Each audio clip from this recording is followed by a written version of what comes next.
We're gonna go ahead and step inside the trailer. Note that most trailer lock assemblies have two locks, typically a handle lock for the paddle handle and then one for the deadbolt, okay? It's not uncommon to have to push on the door around, above or below the lock to actually open it with ease.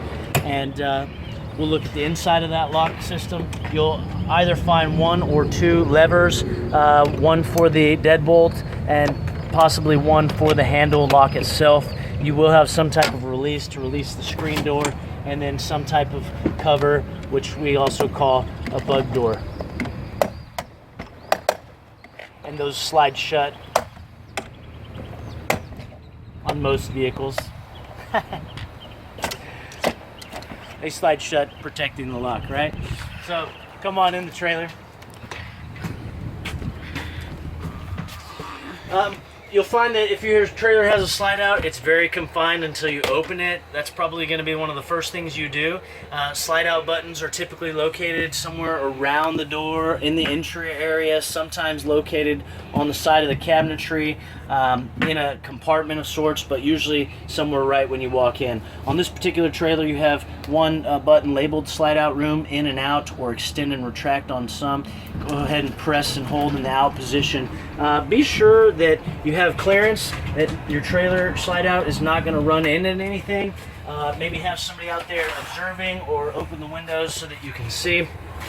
Most slide outs like to be operated in such a way that they're fully extended or fully retracted, nothing in between. That's also how they're going to seal themselves up.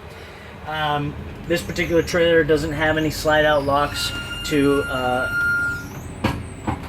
worry about, to engage or remove prior to operation. Okay, so I've extended the slide out completely. Here on the wall, you also have your awning extension, which is again your electric awning operation, and we'll talk about that later in another video. But you simply extend or retract the awning. You have two other light switches. Commonly, one is for your main interior lights, so that when you walk in, you can immediately turn them on. And then the other one is typically for an outside porch light. Okay, so we'll go to the back of the trailer and work our way forward. Go. All right, we're at the back of the trailer in the bathroom, where you'll find yourself periodically. And here you have a shower. Nothing special. You do have a hot and cold water knob, and you on this one have a diverter. Sometimes there is no diverter. They simply immediately start flowing through the shower head. Okay. On this one, you have a shut off here that'll stop the flow from the water from the shower head. We often suggest that you set the temperature to your liking, soak down, turn the shower head off so that you can soap up, turn the shower head back on, rinse off, and get out. Remember, you have a limited amount of hot water, 6 gallons on most. Mixed with cold water, your average shower is going to be somewhere 5 to 12 minutes, depending on how you're using the temperature, what temperature you're using. Okay, you have the toilet. A lot of them are going to be the same. I either have a pull lever on the side of the toilet or a pedal set up below the toilet. Usually at a half position, whether it's lever or the pedal, we'll put water into the toilet. Understand that it's important to put water in there before you begin using it, so that it doesn't clog up. Okay, on this one with the pedal, we're going to push halfway down. Hold it halfway down to put a little water in there before we use the toilet. Once we're done, we'll go ahead and push down completely to drop it into the tank, or on other toilets, pull the lever completely to drop the waste down into the tanks. Okay.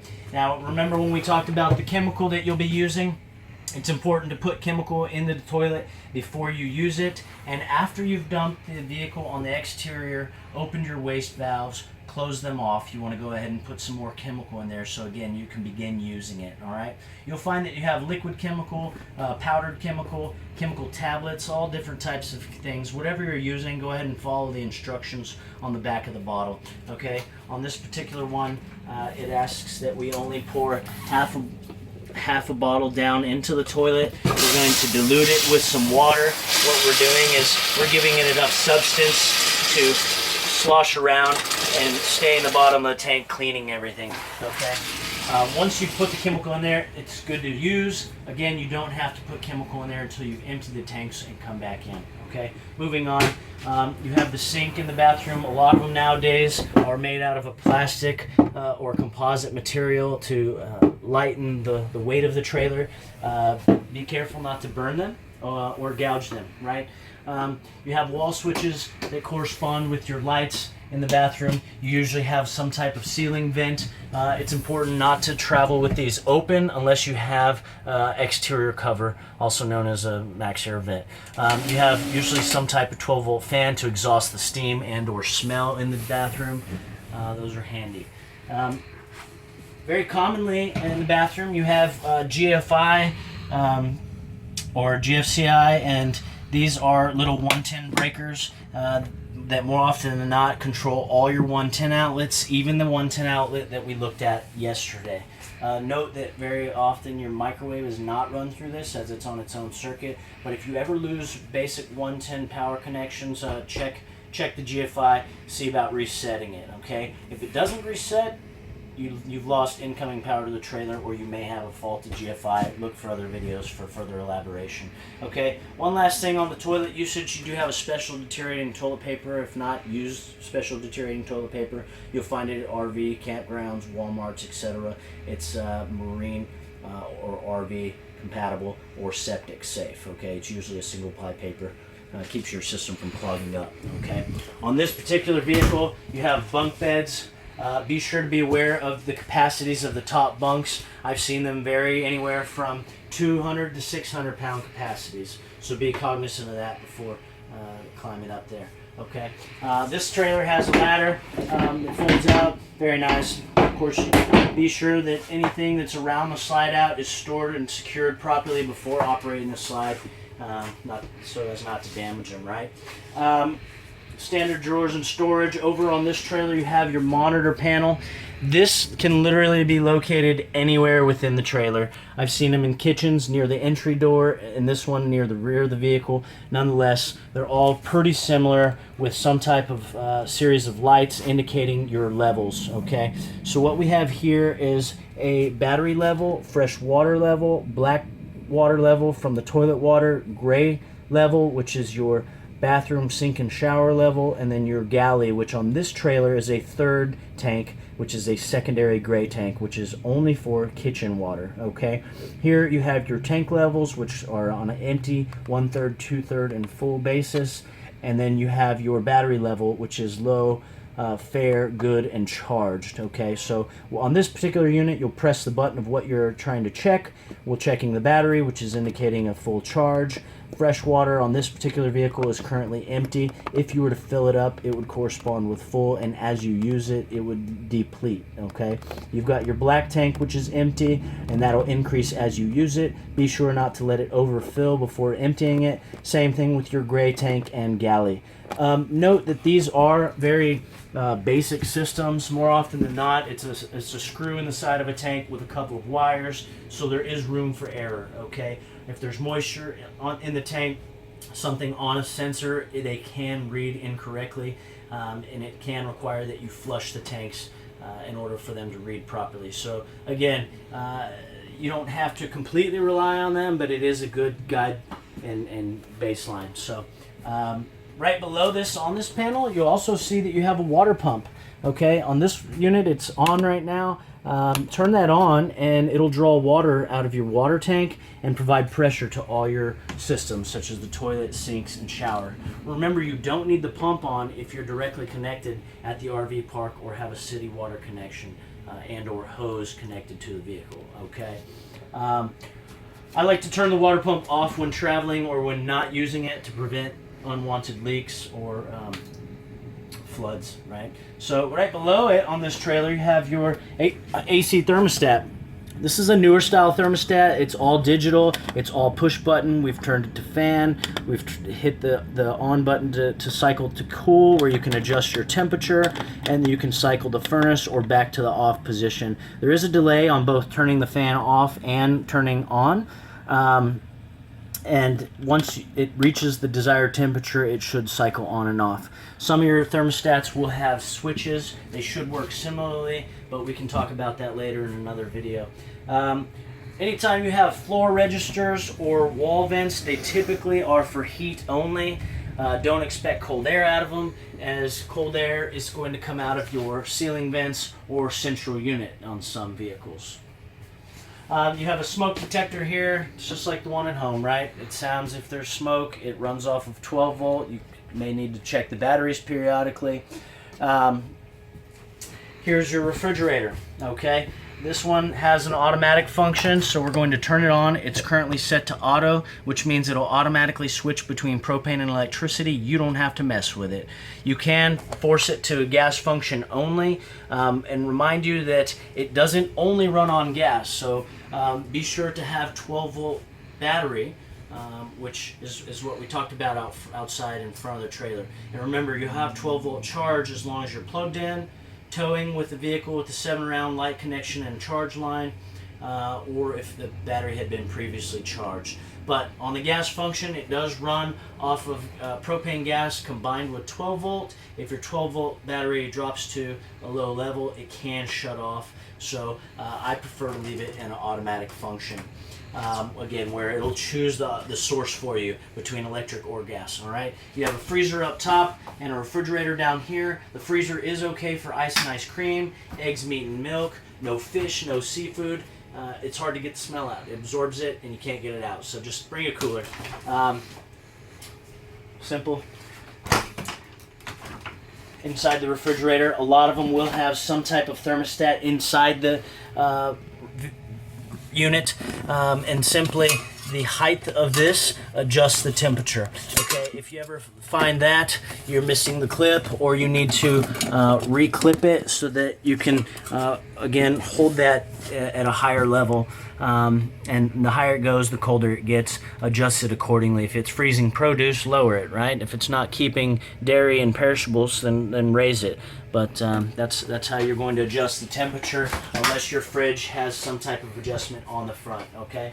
A lot of your dinettes, if it's not a freestanding table, will make into a bed.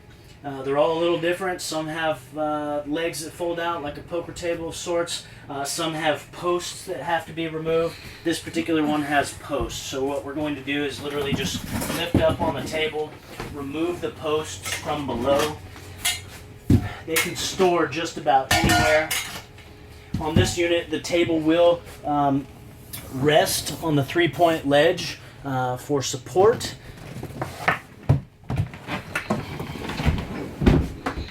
Like so.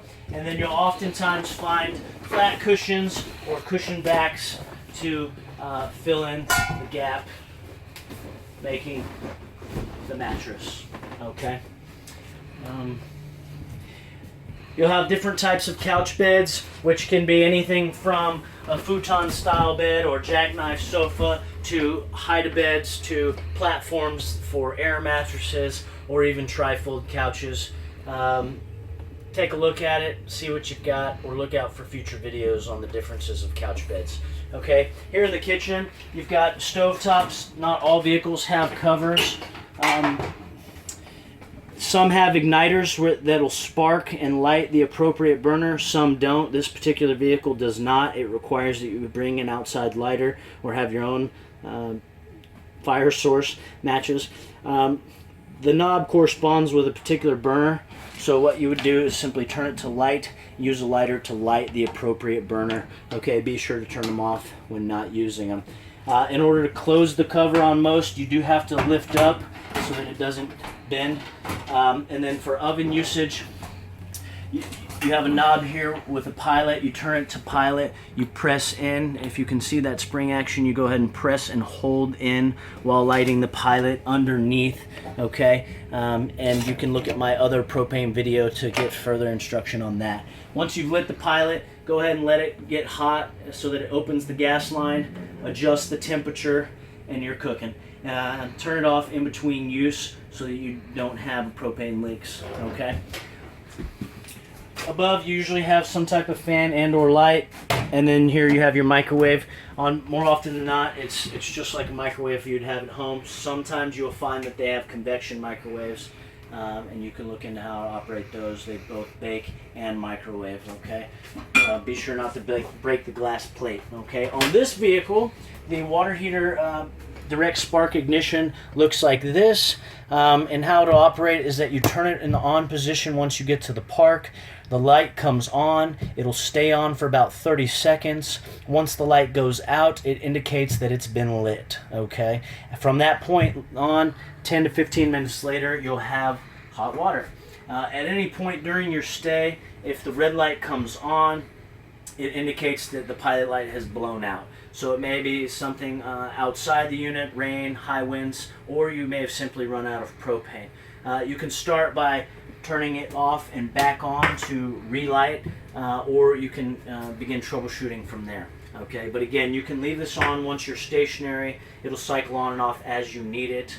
Be sure to turn it off when you drive. Okay, in the kitchen, you'll either find a single bowl sink or double bowl sink. Again, this one is a lightweight composite and or plastic. Don't gouge or melt them.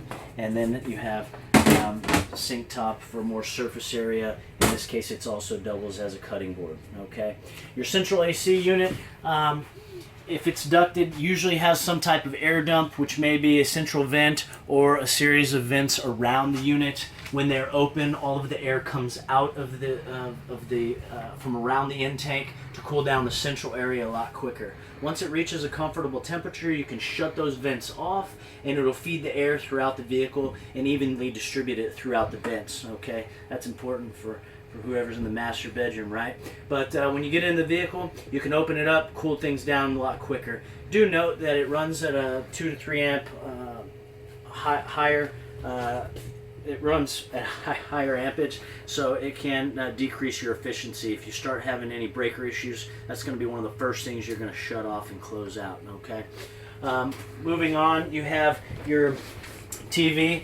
On this particular unit, it does spin around, which is nice. You can watch it in both the living room or the bedroom. Now, in order to operate this, you'll need 110 power, and then you can either use your incoming cable connection from the park, or you can use your onboard roof antenna, which will pick up local reception. Okay, before you operate the antenna, you're going to want to make sure that you've located your antenna booster and that it's in the on position. Sometimes it's a red light or a green light. On this vehicle, it's a green light, and it's currently on. And what it's done is it's activated your onboard roof antenna.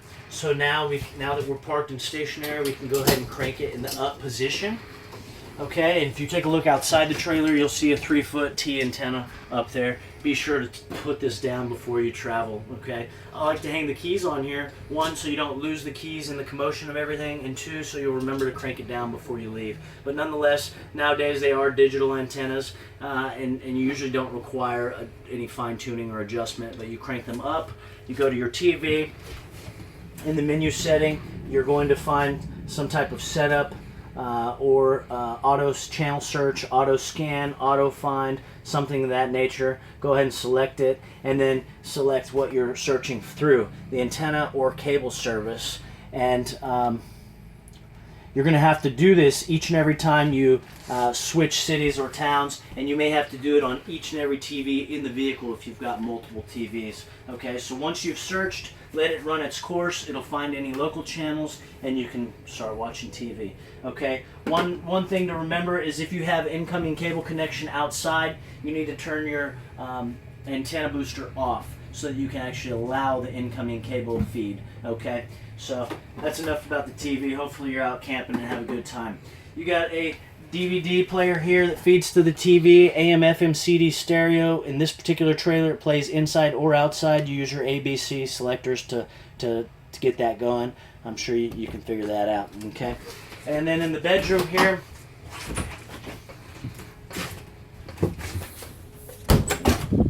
not a whole lot. You've got your sleeping quarters.